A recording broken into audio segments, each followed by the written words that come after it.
Lonesome Wolf Show. Lone Wolf Show, everybody. And I have my co-host all the way from Kansas. Is it cold in Kansas? No, it is beautiful here today. We're like 70 degrees, and that's quite a change from 20 degrees a few days ago. Kansas is crazy weather. Well, they're looking sharp out there in Kansas. We're looking sharp here in Kentucky. And they're looking sharp down in North Kakalaki, North Carolina, everybody. Lady Caru. Hello. So, North Carolina. So, what's going on down there as far as, pagan community goes? Well, we're in a small town, so we're trying to find the pagan community. People are a lot more closeted unless you're in a major town like Asheville or Charlotte. We have a small store that's supposed to be opening up here, but we don't know if they're going to actually open up because they don't answer their phone, and they just have a physical location at this point. But we hope that we can connect and can connect in with the local community without having to drive all the way into Asheville, because that's where the main action is.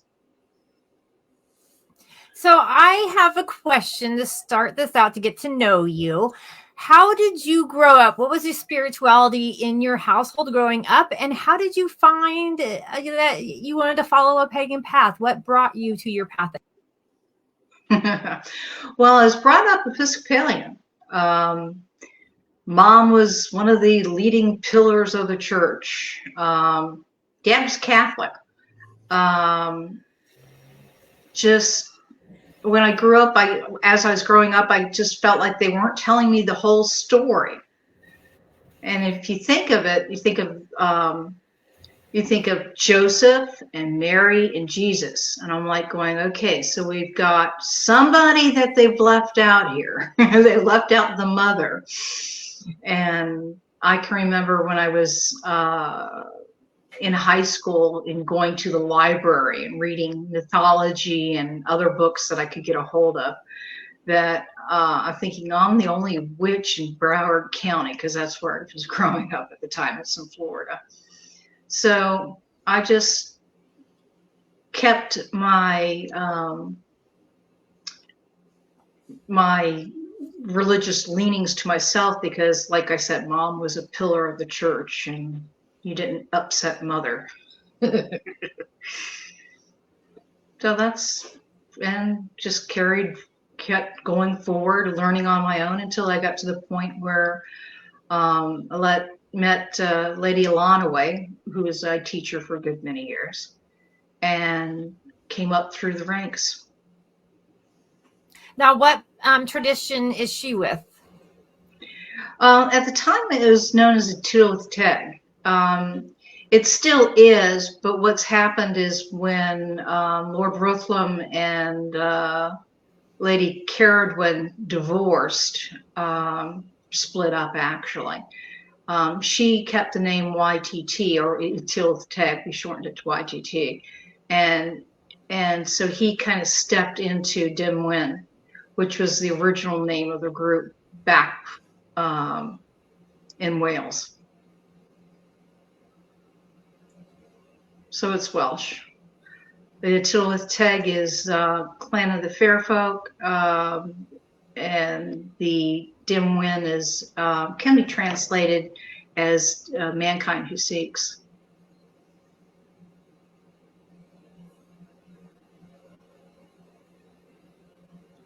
That's pretty. Okay. So what brought you guys to choosing to interview all the elders? Oh, I mean, if you're asking me or Monica, both. If you're asking me, well, because you get all these books, all you have is books. You know, all I first got was that first pagan magazine that, was printed, in a few states only. You only can get what you can consume, and if you're really hungry, if you start to really want, have a thirst, and you just want to study, you'll get out there and you'll really be a seeker. It depends on your will. It comes on your will. How much do you want it? And I can remember going to Salem, and then I was like, oh, that was fun. And then I was like, well, New Orleans is popping, so I'll go to New Orleans and visit all the historical sites and everything, and research and learn and stuff. And then amongst the path, kinds of different interesting pagan characters, and like Mother Nature, and in the wild has what it has. I'm going with that, but we were seeking our path. And so we wanted to talk to the elders and get to know what everyone's path are, what they're thinking, how they think, and how they came to practice the way they did. And a lot of the elders, a lot of people didn't have access to the elders. And so that was the other thing, is to help other people to get to know them and to get their knowledge on record, so we have it. They're not going to always be here with us, and we were archiving all of our shows so that information will always be there.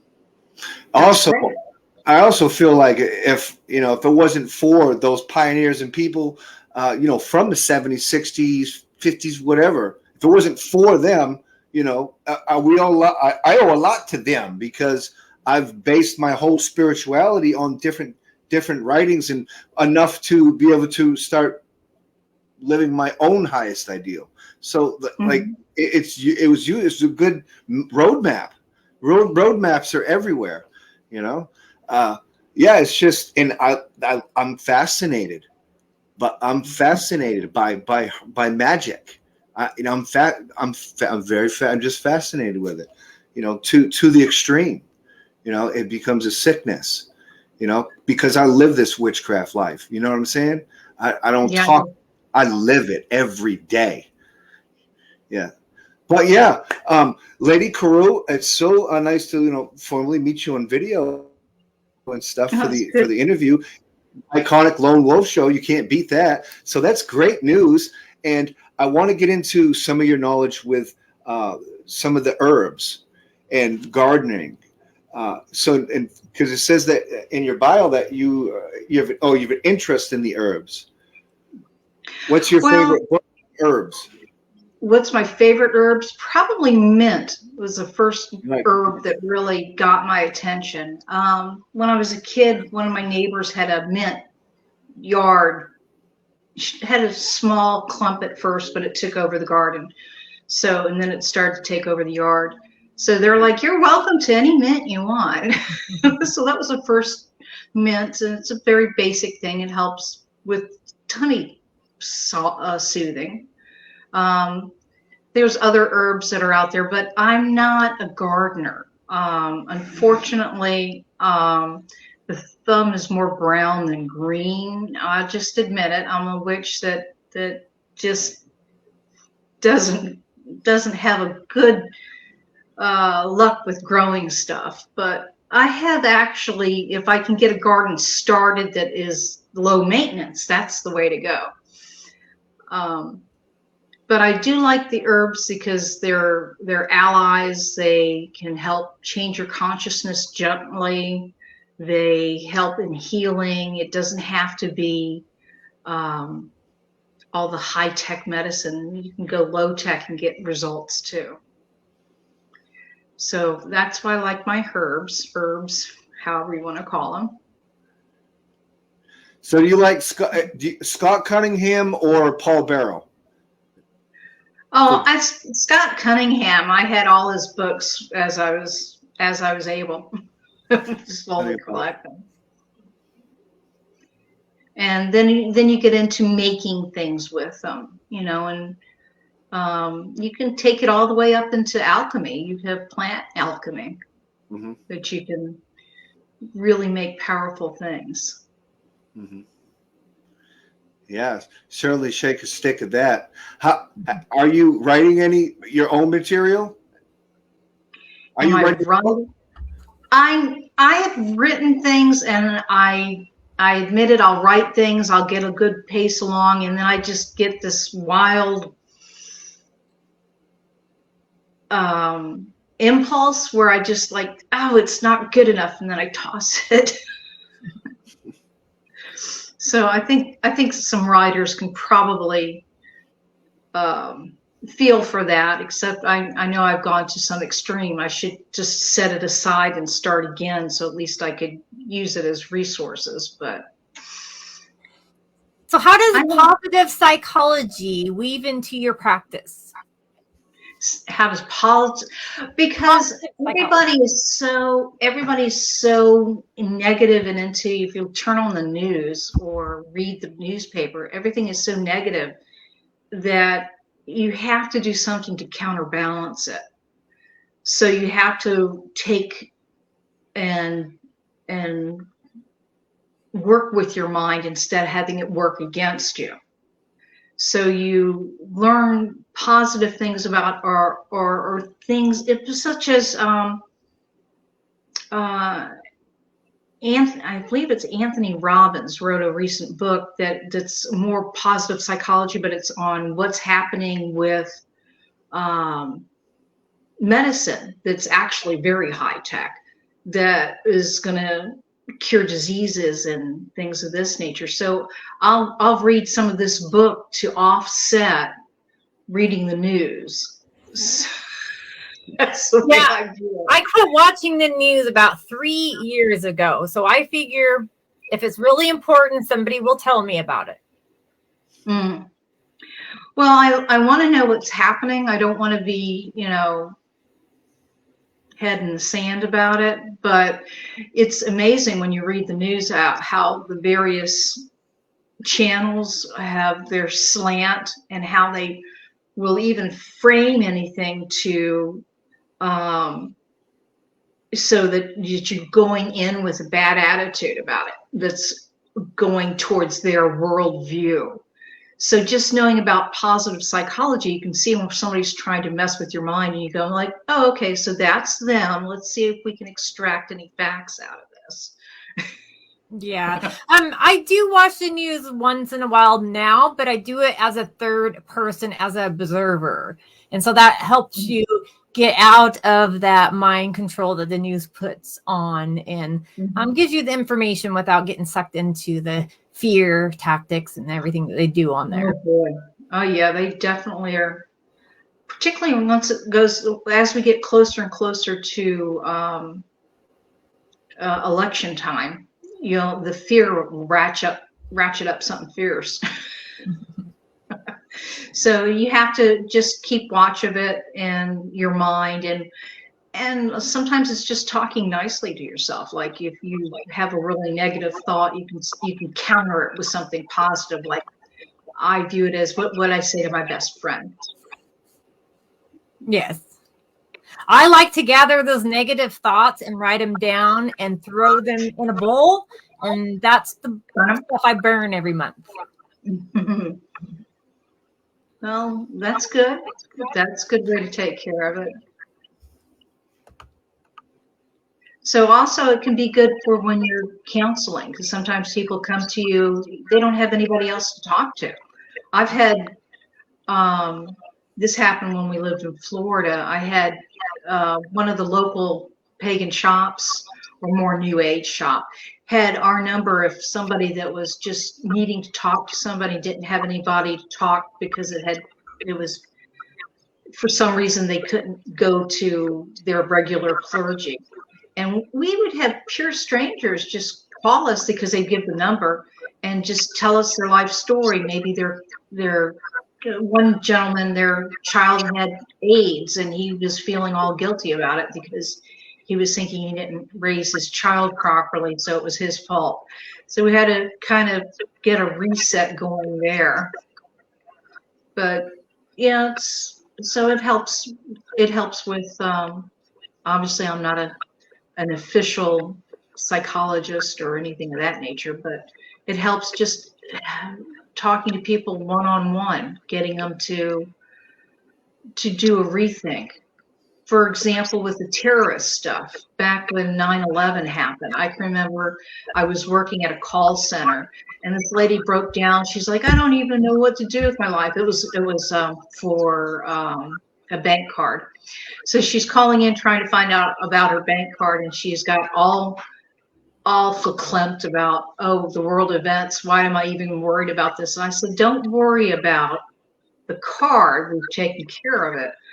But you got to continue to live your life. Otherwise, they've won. Yep. So, Exactly. Mhm. Pay that negativity no mind and just focus on your goals. Positive outlook. Lady Caru, you've been involved in the craft for 30 years. And Yes. within 30 years, do you think that pagans in general have stopped advocating for environmental issues more so than they do now? Was there more outreach to environmental issues that are happening in society, comparison to now, where it's more like other, hootenanny? Other what? Hootenanny. Hootenanny. Okay. Just Well, like crap. Yeah. it depends on the person. I mean, we had some people that came into the coven that were very much, that's all they wanted to do. And it's like, okay, that's great. This isn't going to be all environmentalism, but that's obviously part of the path. And then when you get people that are just the opposite, they're like global warmer deniers, and you're like, no, you take a look at this. And now I think they're becoming fewer, but our society's changed so that we almost have to have the Greta, what's her last name? The issues, Greta, the Thunberg. She, people think that in order to do something, you have to be like a star where people follow you around with cameras and report everything you say. No, you can be an environmentalist just picking up garbage, taking care of your local area. So I think it's just changed. It's just like people. It changes and ebbs and flows just depending on the individual and the area that they're in. We can all make a difference, one change, one person at a time. It doesn't have to be, because you help one person and they go off and help so many more. So the change of events is huge. Even if somebody thinks what you're doing is little, it all adds up. And that's how we're going to change the world, is with all of us doing one little thing. Yeah, like 1,000 people doing small things in small communities do big things for a larger community, right? I mean, that's basically what I'm getting there. But I think that like the Lone Wolf Show and Witchcraft TV should reach out to a lot of them organizations that do environmental things, like bring back Save the Whales, bring back Plant a Tree. Like I'm going to reach out to some of them folks and see if we can't work with them in some kind of capacity. That's great. I think that the path of environmentalism, I think it's a great path. I think it's one that every good witch should look into, environmental things. Well, the Patrick McCollum Foundation is doing a global prayer circle on the 12th of November. To help support the elders that are saving the Amazon.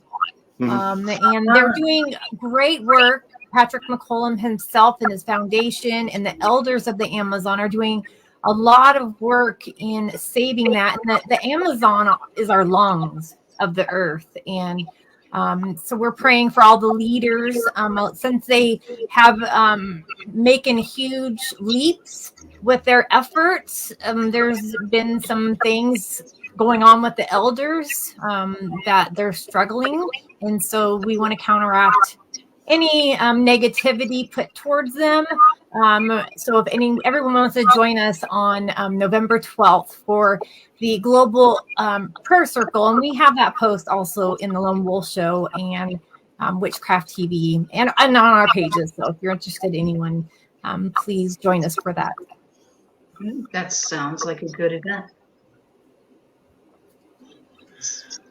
Lady Caru, any advice to younger people walking the path? You got with people that 19, 20-year-olds that are maybe 17, 16, who knows? Any advice to them when they first encounter nature-based spirituality? Well, I would say that they need to get a grounding themselves by reading several books and not treating them as gospel, just reading them just to get an overview. And that way, when they go into a group, they don't get sucked into feeling that it's the only way to do it. And that way, there'll be much more of value to a group that they join, because anybody that's thinking for themselves and can work well with others is going to be an asset. Mm-hmm. So read and get a grounding for yourself before you step out to become a part of a group. Now, that's not to say that you can't go to events and such, but I'm saying before you make like a formal commitment to a group, because I've seen people do that. And you're like, but I guess that's the way some people learn. So that's pretty much. So do you have online classes that you're doing now, or is this something you're going to be starting in the future? Well, this is something that we've done before, but it's petered out. We had, this was some years back, we had somebody that went after our website. The classes I've tried to start up again, but I haven't had interest. I take that back. I've had very little interest. I've got like one student that's doing distance traveling or distance learning right now. But other people that they say they're interested, and then they discover that it actually involves reading, and I want their opinion on something. Don't just regurgitate it from a book. So that turns some people off. They're like, well, I should just be able to read a book and regurgitate it and get gold stars. But I rather somebody think for themselves and have a reason for what they believe in. That doesn't mean that you can't change your mind down the road as you get more information. Absolutely. Well said. Well said. What's your relationship with Rhuddlwn Gur? Rhuddlwn Gur? Yeah. Okay. Yeah. He's who brought the group over from Wales. Originally came from Wales to DC and had a nice large coven there, and then moved down into the Atlanta area and had a coven there for many years. He's currently in a home. He had a stroke, but he was a teacher for a good many years.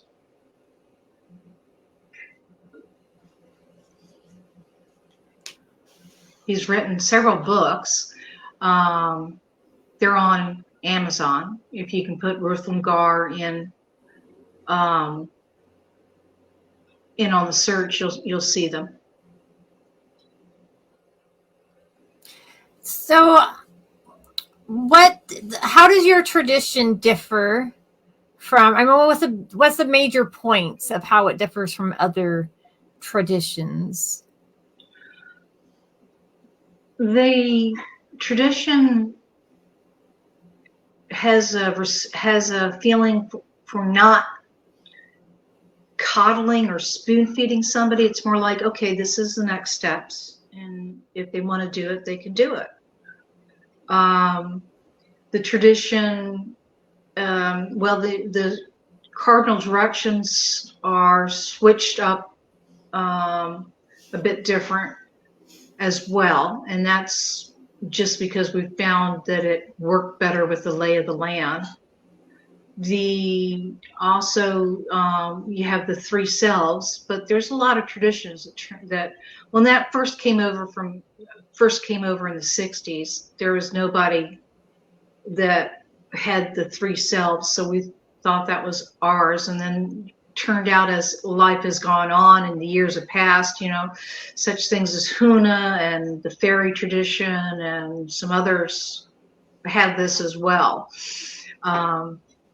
Robin Artisan's group has the three selves as well. So we thought that was unusual, but we learned differently. So what are the three selves? You can have the lower self or the basis self. You have the talking self, which is more what we're doing right now. And then you have the over self, or the high self is what some people call it. The low self can be considered almost as if a body conscious in a way, as well as your subconscious. And the high self would, more equate to superconscious. And so you can get hints from both the higher self and the lower self through dreams, because your communication line goes from the talking self or the normal self to the basis self to the high self. And actually, in taking a look at the groups that have the three selves, I find that everybody has it the same way.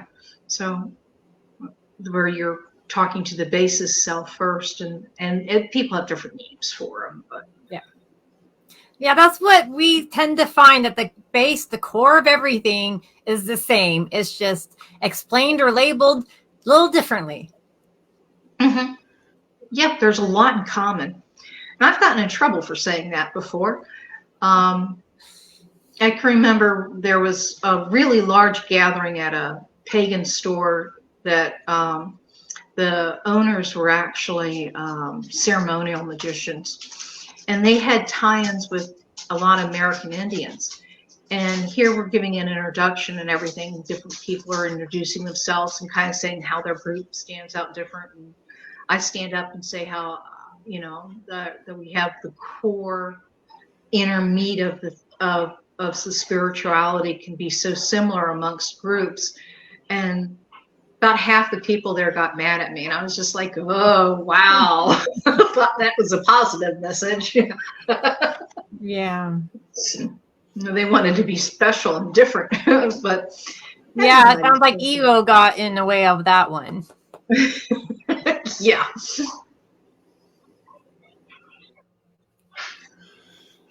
Lady Caru, what's your take on a seeker? What is a seeker?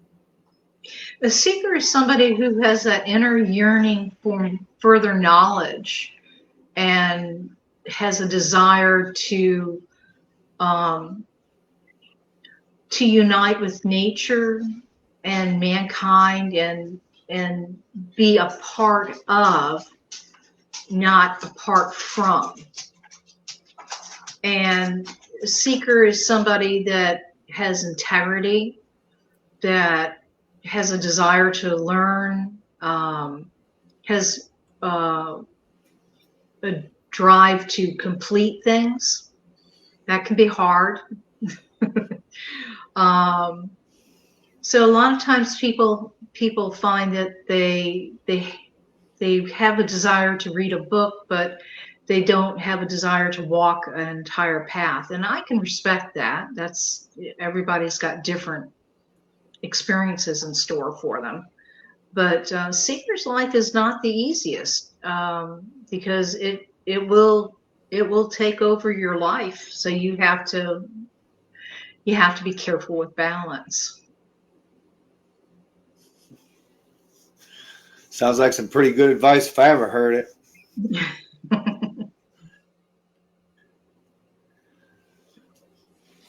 Lady Caru, what do you like to eat? Sushi. When you go out, you like sushi? Oh yeah. So do I. that expensive stuff, like, is it good for you? Is there bacteria in it? Ain't you supposed to cook fish? I mean, tell me about it. I've had sushi. I've had it. You've had sushi? Okay. Oh, yeah. Well, actually, the freezing process of it helps kill if it has any worms and stuff in it. If you want to know the grossity of it. What is sushi though? What is a sushi? It's raw fish. A little fish? Well, I like salmon. That's my favorite. Oh yeah. Salmon, tuna, mackerel. A lot of time when I have fish, my cat, me and the cat have fish to get together. Oh, where's your kitty cat? Yep. He must be sleeping. His name's Onyx, and he would be here if we had fish. Okay. So if we come visit, we know to bring Onyx some fish and share it with you. So in North Carolina, can you fish for salmon, or is it something you have to go to the coast for? The stores and that have it flown in fresh. Oh yeah. So that's how it is here in Kansas too. But being from the Pacific Northwest, I'm used to my seafood. So have you ever been to Wales? No, I've been to England. But have not had the opportunity to go to Wales. That would be something that would be a very nice item to cross off my bucket list. Wales and Scotland. Yeah. Scotland. All beautiful places. All the people of my ancestors. You know, I just did my DNA test, and I think I'm like a quarter of all that stuff, all mixed into one. But you gotta love America for that. How much are the DNA tests? What was that? How much are the DNA tests? Oh, $50. $50. Oh, yeah. $50. Okay.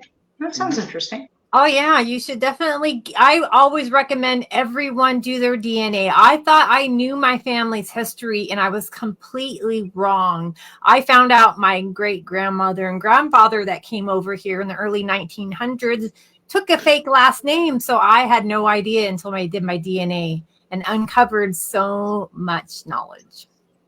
Well, that's interesting. Well, given that I'm adopted, I find out more information that I have access to now. So, yeah. But you had a question, Harold?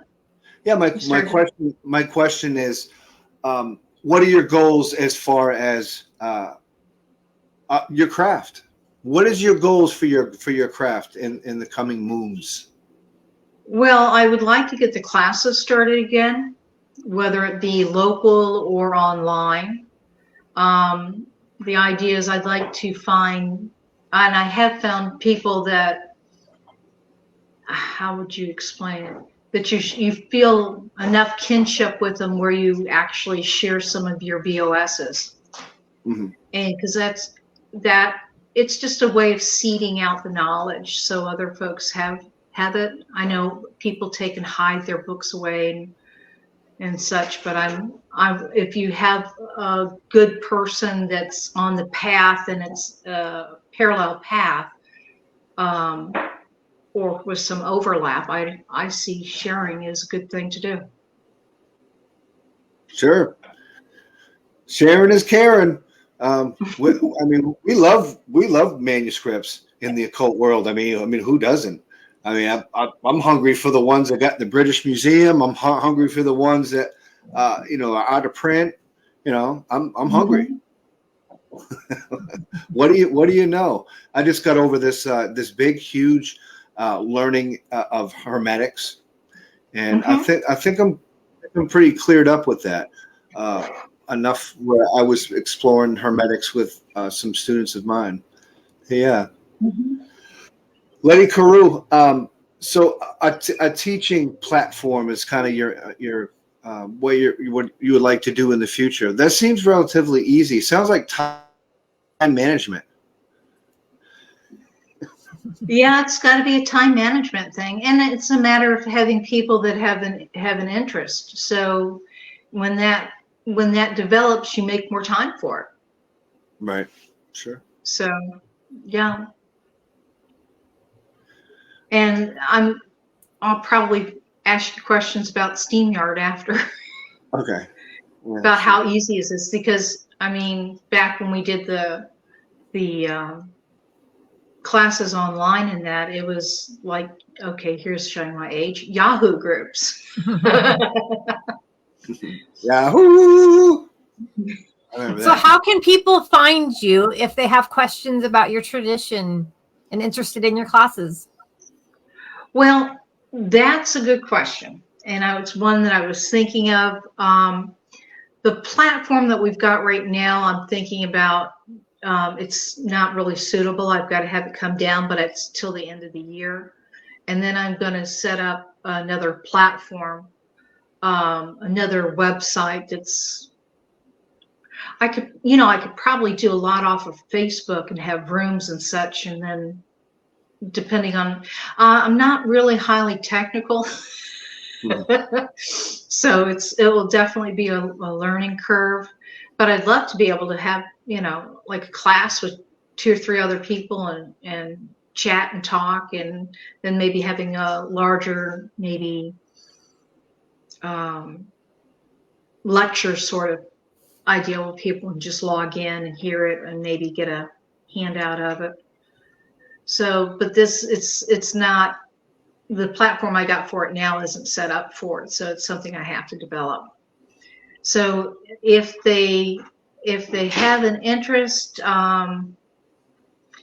at this point, I'd say they could keep in contact by watching the Lone Wolf Show, and if you don't mind, I would, when I have that set up, I'll give you the website, and you could just let them know. Absolutely. Yeah, set the website up and get it right to us, and we'll put it on all our social media platforms. Not a problem. It was definitely an honor to meet you formally. Heard a little bit about you. Lady Caru, what is your parting words of wisdom? Parting words of wisdom. Be good to each other. Absolutely. Yeah, Thank you so much for coming on the show. We love you and appreciate all that you do. Thank you for being a service to the community and sharing your knowledge. Okay, thank you. And it was really good being on. Thank you for having me. Let's be a Lone Wolf Show. Lone